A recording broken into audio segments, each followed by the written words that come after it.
جی کہیے. جی fight in the cause of Allah only against those who wage war against you to do not exceed the limits. Allah does not transgress. Okay جی، یہ تو بڑی پیاری بات ہے مفتی صاحب کہ صرف انہیں کے ساتھ جنگ کرو جو کہ آپ کے ساتھ جنگ کرے. لیکن مفتی صاحب میں آپ سے ایک سوال کرتا ہوں کہ کیا اسلام کو صرف ایک آیت کے ساتھ ڈیفائن کیا جا سکتا ہے؟ کہ کیا صرف ایک آیت کافی ہے اسلام کو ڈیفائن کرنے کے لیے یا پھر نوعیت کو ڈیفائن کرنے کے لیے؟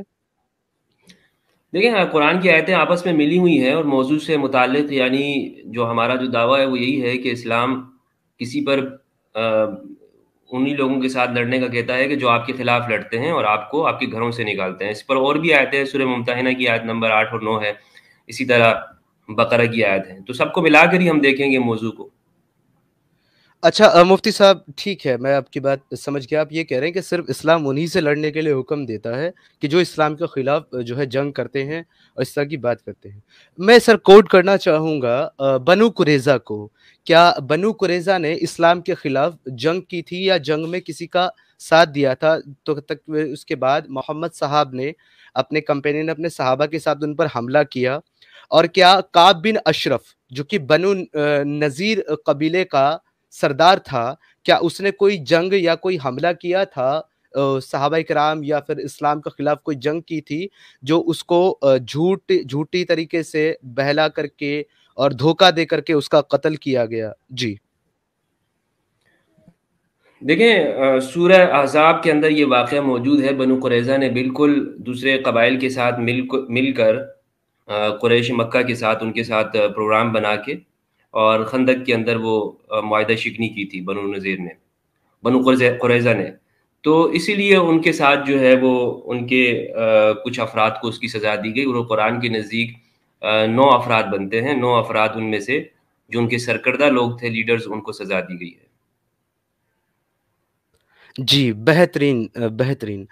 مفتی صاحب ایک تفسیر ہے، میں نے اس میں پڑھا ہے کہ ایکچولی جو ابو جہل جو تھا جو کہ مکہ سے اپنا ایک قافلہ لے کے آیا تھا اور حملہ کرنے کے لیے مدینہ کے اوپر صحابہ کرام کے اوپر، تو اس نے اب مدد آ کر کے مانگی تھی سب سے پہلے بنو قریظہ سے. تو اس سے پہلے جو ہے نا محمد صاحب جو ہے آلریڈی حملہ کر چکے تھے بنو نذیر کے اوپر، بنو قنیقہ کے اوپر، اور ان کا حشر دیکھ چکے تھے بنو قریظہ کے لوگ. تو انہوں نے ایکچولی یہ کہا ابو جہل کو کہ بھائی ہم آپ کا ساتھ نہیں دے سکتے کیونکہ ہمارا معاہدہ ہے محمد صاحب کے ساتھ.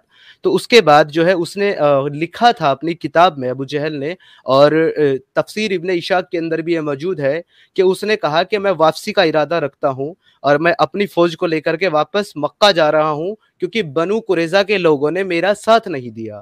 تو اگر انہوں نے جنگ میں ساتھ دیا تھا مکہ کے کافروں کا، تو پھر ابو جہل اپنی فوج کو لے کر کے واپس کیوں لوٹ گیا اور کیوں اس نے ایسا لکھا کہ میں واپس جا رہا ہوں کیونکہ بنو قریظہ قبیلے نے میرا ساتھ نہیں دیا؟ سمیر صاحب، آپ کو تو میں اولاً یہ بتاتا چلوں کہ ابو جہل بنو قریظہ کے واقعے میں نہیں تھا. ابو جہل جو ہے وہ 2 ہجری میں مارا گیا تھا. ابو جہل نام کا کوئی شخص بھی بنو قریظہ کے ٹائم پہ قریش کا زندہ نہیں تھا. اس لیے آپ کی یہ پوری بات من گڑت ہے. غالباً ابو لہب، مجھ سے غلطی ہو گئی، معاف کیجیے گا، میں جی، تھوڑا سا کنفیوز ہو گیا. ابو لہب کی شاید یہ بات ہے، ابو جہل کی ابو نہیں، ابو لہب بھی لہب نہیں تھا اس ٹائم پہ. تھا. ابو مفتی لہب تو صاحب مدینہ آیا ہی تھا نہیں ہے زندگی میں کبھی. جی، بنو قریظہ پہ آیا تھا ابو لہب اپنا لشکر لے کر کے نہیں اور نہیں، مدد طلب ابو کری لہب تھی. تو سب کو آگے نکال کے خود بھاگ گیا. ابو لہب تو کبھی آیا ہی نہیں ہے جنگ میں، شریک ہی نہیں ہوا ابو اور لہب. یہ مفتی صاحب میں نہیں کہہ رہا ابو ہوں، لہب یہ کسی جنگ کے تفسیر اندر ابن بھی شریک اشاق میں نہیں ہوا لکھا ہے. ہے. Please correct your information please. Abu Lahab نہیں آیا کبھی بھی. چلیے میں اس پوائنٹ کو چھوڑ دیتا ہوں، اس پہ میں تب بات کروں گا جب میں ریفرنس لے کے آؤں گا. ابھی میرے پاس ریفرنس نہیں ہے تو میں اس کو چھوڑ دیتا ہوں. کعب بن اشرف کے متعلق آپ کا کیا خیال ہے؟ بتا دیا نا، ان کے قبیلے نے غداری کی تھی قریش کے لوگوں کے ساتھ مل کر اور جی مسلمانوں کے میں خلاف مکہ میں جی پورا شاید آپ ان سمجھے کو نہیں. فیسیلیٹیٹ کیا تھا. میں بنو نذیر کا جو سردار ہے کعب بن اشرف، میں اس کے بارے میں سوال کر رہا ہوں مفتی صاحب. جی میں یہی کہہ رہا ہوں نا. تو بنو نذیر کا بھی پورا یہ واقعہ ہے. سورہ احزاب آپ پڑھیں گے تو آپ کو معلوم ہوگا کس سورہ حشر بھی ہے، کس طرح ان لوگوں نے دوسرے مدینہ کے اندر جو ہے وہ فسادات کیے اور مسلمانوں کے خلاف قریش کے ساتھ وقتاً فوقتاً ان کو حملہ کرنے کی ترغیب دیتے تھے، تو ان کے یہ موجود تھا۔ اور دوسری بات یہ ہے جی کہ جی کچھ مفتی کہہ رہے ہیں صاحب، آپ؟ میں آپ کی بات جی میں آپ کی بات سے یہاں متفق نہیں ہوں، کیونکہ تفسیر ابن اشاق میں لکھا ہوا ہے کہ جب کہ محمد صاحب نے کئی سارے قبیلوں پر، جو کہ کفار کے قبیلے، یہودیوں کے قبیلے تھے، ان کے اوپر حملہ کر کے جب ان کو تباہ و برباد کر دیا، تو یہ جو کعب بن اشرف تھا، یہ ایکچولی ایک پوئٹ تھا، ایک شاعر تھا۔ تو اس نے کیا کیا کہ یہ وہاں سے نکلا اپنے قبیلے سے اور یہ مکہ گیا، اور مکہ میں جا کر کے اس نے شاعری کے ذریعے وہاں کے جو لوگ تھے، ابو سفیان، ابو لہب، یہ جو لوگ تھے، ان سے ہاں ابو سفیان سے غالباً وہ مخاطب ہوا، اور اس نے یہ کہا کہ آپ لوگ کیا دیکھتے نہیں کہ یہ لوگ جو ہے کس طرح سے سرکشی کر رہے ہیں اور قتل کر رہے ہیں یہودیوں کا، تو کیا آپ لوگوں کو اس پہ کوئی حق نہیں بنتا کہ آپ اس پہ سوال اٹھائیں یا اس پہ کوئی مہم کریں؟ صرف اس نے پوئٹری کے طور پر یہ باتیں رکھی تھی جو کہ اس کا گناہ تھا۔ اس کے بعد محمد صاحب کے صحابہ ہیں جنہوں نے کنانہ کا قتل کیا تھا، میں نام ان کا ایک سیکنڈ بھول رہا ہوں، مجھے نکالنا پڑے گا رجسٹر سے۔ تو انہوں نے کہا کہ کیا مجھے انہوں نے محمد صاحب سے کہا کہ کیا مجھے اجازت ہے کہ میں جھوٹ بولوں تاکہ میں کعب بن اشرف کو اپنی باتوں میں لے کر کے اس کا بھروسہ حاصل کروں؟ تو محمد صاحب نے کہا ہاں تم کو اجازت ہے۔ اس کے بعد وہ گیا اور اس نے کعب بن اشرف سے بڑی اچھی اچھی باتیں کی، محمد صاحب کے خلاف بات کی، اسلام کے خلاف بات کی، اور اپنے آپ کو کفار مکہ سے اس نے بتایا۔ اس کے بعد کعب بن اشرف سے یہ ملنے کے لیے گیا، تو اس نے اس کو رات کا وقت تھا باہر بلایا اور یہ کہا کہ آپ کے جو ہے نا بڑی اچھی خوشبو آ رہی ہے تمہارے بدن سے، تو کیا میں یہ خوشبو سونگھ سکتا ہوں؟ انہوں نے کہا ہاں ہاں بالکل سونگھ سکتے ہو۔ تو جب اس نے سر آگے کیا تو کعب بن اشرف کو جو ہے نا انہوں نے، جو 2-3 صحابی اکٹھے گئے تھے، انہوں نے ان کو پکڑ لیا اور اس کو وہاں قتل کر دیا گیا۔ تو میرے خیال سے یہ تو کسی جنگ کا معاملہ نہیں ہے، نہ وہاں کوئی جنگ ہو رہی ہے، نہ کوئی حکم دیا گیا ہے جنگ کا یہود کی طرف سے، پھر بھی ایک بے گناہ انسان کو اس لیے قتل کر دیا گیا کیونکہ اس نے پوئٹری کی محمد صاحب کے خلاف۔ جی دیکھیں، آپ تفسیر کا بتا رہے ہیں، میں آپ کو قرآن سے بتانا چاہوں گا، کیونکہ قرآن کی سب سے بڑی جو تاریخ ہے وہ قرآن کی معتبر ہے، اس کے بعد پھر اور ہیں۔ یہ جو باتیں آپ نے کہی ہیں یہ تفسیروں کی ہیں، تفسیر کا جواب دے وہ تفسیر والے ہیں، میں ان کا جواب دے نہیں ہوں۔ میں آپ کو یہ واقعہ قرآن سے بتاؤں گا کہ قرآن میں کیا لکھا ہوا ہے، پھر آپ تفسیر کا پڑھیے گا، تفسیر میں جا کے یقین رکھیے گا، وہ کوئی میٹر نہیں کرتا۔ سورہ ایک سوال احزاب پوچھنا ہے چاہتا قرآن ہوں مجید کی سورہ مفتی صاحب، نمبر 33 مفتی صاحب 33 کی آیت نمبر 21 سے آپ پڑھیں گے تو آپ کو پتہ چلے گا کہ یہ سارے لوگ مسلمانوں کو مارنے کے لیے جمع ہوئے تھے۔ 33 کی آیت نمبر 22 ہے، اور ایمانداروں نے جب لشکروں کو دیکھا تو کہہ اٹھے کہ انہی کا وعدہ ہمیں اللہ تعالیٰ نے اور اس کے رسول نے دیا تھا، اور اللہ تعالیٰ اور اس کے رسول نے سچ فرمایا، اور اس نے ان کی ایمان میں اور شیوہ فرما برداری میں اضافہ کر دیا۔ تو اس ٹائم پہ سارے لوگ احزاب اسی لیے کہتے ہیں کہ سب جمع ہو گئے تھے، اور پھر کچھ لوگ مسلمانوں کے اندر انہوں نے اپنا وعدہ سچ کر دکھایا، لڑے جان فشانی کے ساتھ، کچھ شہید ہو گئے اور کچھ باقی بچے۔ آپ یہ پورا واقعہ پڑھیں گے 40 آیت تک اس میں موجود ہے سورہ احزاب 33 کے اندر، اس میں کہیں پر بھی یہ ساری کہانی نہیں ہے جو آپ نے بیان کی ہے۔ یہ کہانی آپ نے کہاں سے پڑھی ہے مجھے اس کا نہیں معلوم ہے، نہ اس کا میں جواب دوں گا۔ قرآن میں جو ہے جو تاریخ جی ہسٹری لکھی ہوئی ہے وہ سب سے میرے میں نزدیک معتبر ہے، اور وہ تاریخ یہ ہے کہ ان سب نے حملہ کیا۔ کوئی بھی آپ کے گھر پہ حملہ کرتا ہے آپ اسے کیسے چھوڑ سکتے ہیں؟ تو کعب بن اشرف جو تھا، جو یا بنو نذیر کے جو سردار تھے، اسی طرح جو بنو قریظہ کے لوگ تھے، ان سب نے قریش کے ساتھ، جو کہ مسلمانوں کو مکہ سے وہاں سے نکالنے میں کامیاب ہو چکے تھے، مدینہ میں بھی نہیں چھوڑ رہے تھے، یہ ان کے ساتھ مل گئے تھے، تو اس لیے ان کے ساتھ جنگ کی گئی۔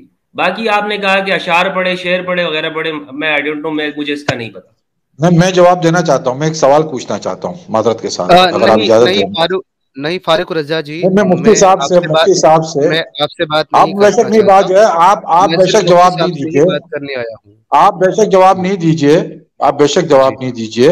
مفتی صاحب سے میں ایک سوال ڈالنا چاہتا ہوں۔ آپ نے ذکر کیا کعب بن اشرف کا، ٹھیک ہے، اور آپ نے یہ کہا کہ وہ اس نے اشعار پڑھے، پوئٹری پڑھے رسول صلی اللہ علیہ وسلم کے خلاف، یعنی گستاخی کی. میں مفتی صاحب سے پوچھنا چاہتا ہوں، ماشاءاللہ آپ کی کافی مطلب مذاہب پہ نظر ہے، کتابیں پڑھی ہے، مجھے بتائیں اہل کتاب میں سے جو کرسچینٹی ہے اور یہود ہے، ان کے یہاں قانون، ان کی شریعت کے اندر نبی کے خلاف جو شخص گستاخی کرتا ہے ان کے لیے کیا قانون ہے اس شخص کے خلاف؟ جو ان کی یعنی ان کی اپنی شریعت میں، یہودیوں کی اور عیسائیوں، کیونکہ ہم انہیں اہل کتاب مانتے ہیں. مجھے نہیں پتا سناسن دھرم میں اگر انبیاء گزرے کہ نہیں گزرے، اللہ عالم، میں نہیں جانتا. لیکن میں ایک سوال پوچھتا ہوں کہ ان مذاہب میں جو دنیا میں ہیں، ان کی اپنی ہولی یعنی ان لوگوں کے خلاف جو شخص گستاخی کرتا ہے، ان کی اپنی شریعت میں کیا قانون ہے؟ ذرا مجھے اس کا جواب دیجیے گا. تیجانی صاحب، ان کی شریعت کے اندر جہاں تک میرا خیال ہے کہ وہ تو ان کے ہاں قتل ہی ہے.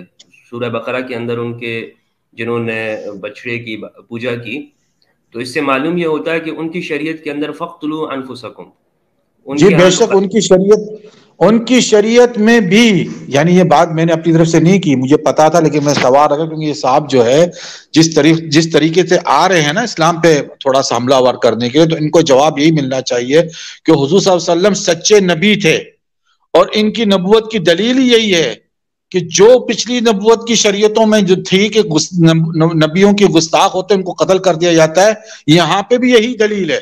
اور جو یہ بنو قریظہ کی بات کر رہے ہیں نا حضرت، تو ان سے ہی سوال پوچھے کہ انٹرنیشنل لا اس وقت دنیا میں اگر دو فریق کے ساتھ ہو اور ایک فریق خیانت کر جائے تو اس کی سزا کیا ہونی چاہیے دنیا کے انٹرنیشنل لا کے اندر؟ یہ پوچھے ان سے. میں آپ ہو گئی آپ کی بات فاروق صاحب، آپ کی بات ہو گئی؟ جی ہو گئی بات. جی حضرت ہو گئی. تھینک یو سو مچ. اب میں بول سکتا ہوں جناب؟ مہربانی. جی بولیے. دیکھیے ویسے تو میں فاروق صاحب آپ سے نہیں بات کرنا چاہتا تھا، کیونکہ میں رہنمائی چاہتا ہوں، اور میں سمجھتا ہوں کہ کوئی عالم ہی رہنمائی کر سکتا ہے، اور آپ تو مجھے عالم نہیں لگے، اس لیے میں آپ سے بات نہیں کرنا چاہتا کیونکہ موضوع سے ہٹ جاتا. لیکن آپ نے ایک پوائنٹ رکھا ہے تو میں آپ کو اس کا جواب دینا چاہوں گا.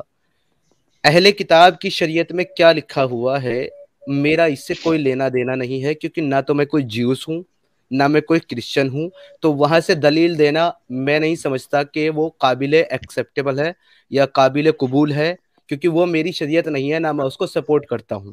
یہ آپ کی پہلی بات کا جواب. دوسری بات کا جواب، آپ نے یہ کہا کہ اگر کوئی ان کی شان میں گستاخی کرتا ہے تو اس کی سزا قتل ہے، اور پھر آپ نے آج کا انٹرنیشنل لا کا جو ہے نا آپ نے دلیل دی ہے. تو میں آپ سے ایک سوال کرتا ہوں، ابھی ہمارے ہندوستان کے صدر جو ہیں وہ نریندر مودی صاحب ہیں. اگر کوئی ان کی کسی ایک فیصلے کے خلاف جا کر کے کچھ کویتائیں لکھ دے یا ان کی بات کی مخالفت کر دے تو کیا اس کو قتل کر دیا جائے گا؟ ایسا کہیں آپ نے سنا، دیکھا یا پھر پڑھا یا کسی کانسٹیٹیوشن میں لکھا ہوا ہے؟ جی میں جواب دوں آپ کو. جی جواب دوں. اچھا، اب میں آپ کو بتا دوں کہ پہلی بات یہ ہے کہ آپ کی کانسٹیٹیوشن میں یہ نہیں لکھا ہوا ہے کہ آپ کے صدر صاحب جو ہے کوئی ہولی کاؤ ہے یا ہولی مین ہے. ٹھیک ہے نا، ان کو مذہبی طور پہ مقدس نہیں مانا گیا ہے آپ کے آئین میں، آپ کے دستور قانون میں. سن لے بات ٹھیک ہے نا.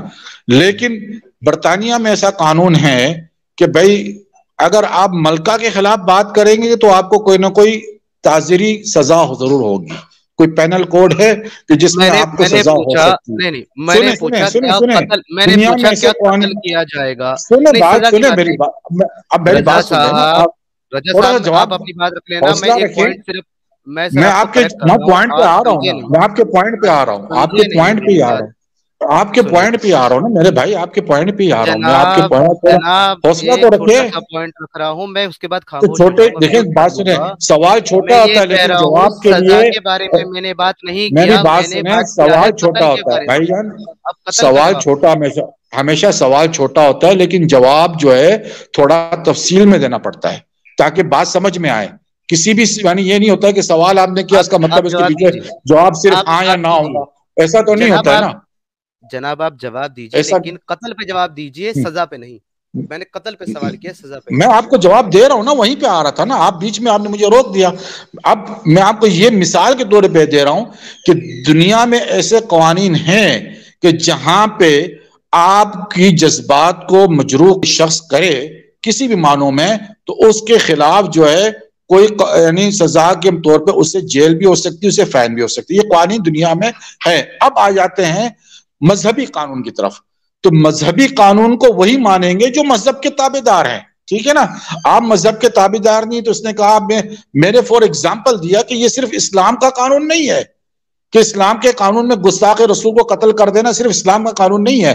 یہ یہودیوں میں بھی یہی قانون ہے، عیسائیوں میں بھی یہی قانون ہے، اور مجھے نہیں پتا کہ ہندوتوا میں بھی یہی قانون ہے کہ نہیں ہے. یقیناً ان کے یہاں پہ بھی ان کے مذہب کے جو بڑے بڑے ہیں ان کے خلاف اگر کوئی شخص گستاخی کرتا ہے تو ان کے پاس بھی کوئی نہ کوئی ایسا قانون ضرور ہوگا کہ اس کے خلاف جائے. تو مذہبی قانون کو جو فالوور کرتا ہے وہی مذہبی قانون، جو مذہب کو مانتا ہے وہی فالوور کرے گا. آپ مذہب کو نہیں مانتے تو آپ پہ تو نہیں ہے کہ آپ فالوور کریں، لیکن اگر آپ مسلمانوں کے رسول کے اگر آپ گستاخی کریں گے تو پھر مسلمانوں پہ فرض ہے کہ وہ آپ کی پھر یعنی میں نہیں چاہتا ہوں کہ اس وقت وہ بعض الفاظ بولوں، لیکن گستاخی کی جو سزا ہے وہ پوری کرے.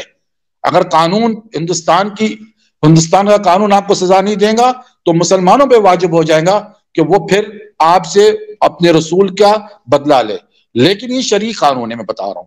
اب آپ کا یہ سیدھا سا جواب ہے، آپ مذہبی تابع دار تو نہیں ہے، کسی مذہب کو آپ پتہ نہیں مانتے کہ نہیں مانتے، صرف یا ایکس مسلم ہی ہے.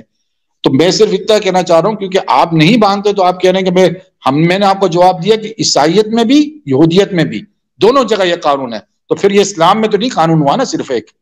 تو یہ بات ہے آپ کو ابھی